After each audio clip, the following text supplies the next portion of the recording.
હંસલા હાલો ને હવે મોતીડા નહીં રે મળે. લોક ભજનની પંક્તિ છે. સાચી વાત છે. હંસ જેવા સજ્જન માણસો નિરાશ થશે, છોડી દો આ દુનિયા, એવું થશે. ચાલ્યા જઈએ અહીંયા.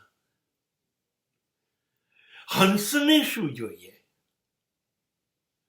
તમે દૂધ ને પાણી ભેગું કરીને આપો તો હંસ માત્ર દૂધ પી જશે, પાણી રવા દેશે. હંસ મોતીનો જ ચારો ચરે.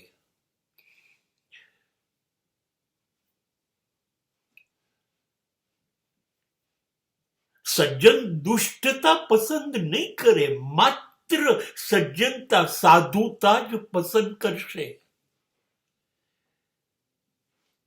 આજુબાજુ ગમે તેટલી દુષ્ટતાનું વાતાવરણ હોય,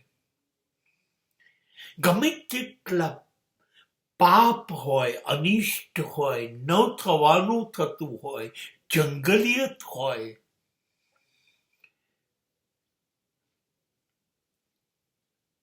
એ હંસ બની જશે. મારે શું? સમાજ છે, દુનિયા છે, બધા જ થોડી મારી મરજી મુજબ ના હોય. બધા જ એવા થોડી હોય જેવા હું ઈચ્છું. ના ના, એવું તો સતયુગમાં પણ નહોતું. રામના યુગમાં પણ ધોબીઓ હતા કે નહીં? કૃષ્ણમાં તો વણઝાર હતી. જીસસના સમયમાં પણ લોકો ફાંસીએ ચડાવનારા હતા કે નહીં? સોક્રેટિસ અને મીરાને ઝેર આપનારા હતા કે નહીં? ને સમાજ છે, સમાજ છે, એની મરજી, એની સમજ હશે એમ જીવશે. તમારા મુજબ નહીં જીવે. તમને ન ગમતા લોકો જ તમારી આજુબાજુ હશે, તો શું કરવું? તમે કોઈને બદલી નથી શકતા તમારા સિવાય. એ તો એમ જ કરશે.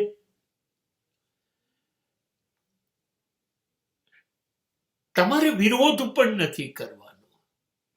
બધું જ ખોટું આજુબાજુ થશે. બધા જ ખોટા માણસો આજુબાજુ હશે. તમારા વિચારો મુજબ નહીં હોય, તમારી અપેક્ષા મુજબ નહીં, તમારા સંસ્કાર મુજબ નહીં હોય. આવું જ હશે સમાજમાં.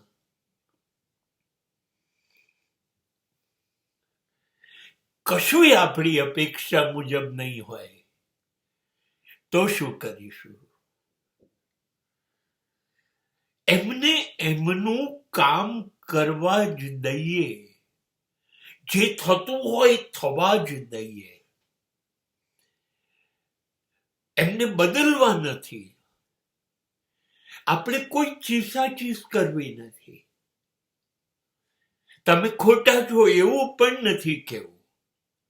એવો ચહેરા ઉપર ભાવ પણ નથી લાવવો કે હું તમે લોકો કરો છો એનાથી નારાજ છું, મને બિલકુલ ગમતું નથી.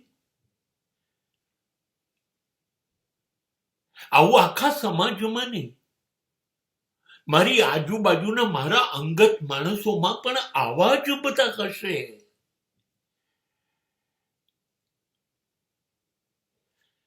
મને બિલકુલ નહીં ગમતું હોય આ લોકો સાથે. હા, મેં તો એટલું વિચાર્યું, બસ મારે શું કરવું છે એ નિર્ણય હું લઈશ.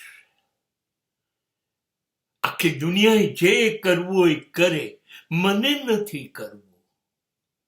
હું નહીં જોડવું. હું મને જે જીવવું ગમે છે એવું જ જીવીશ. અને પાક્કું વચન આપું છું કે તમે બધા પણ એવું જ જીવો,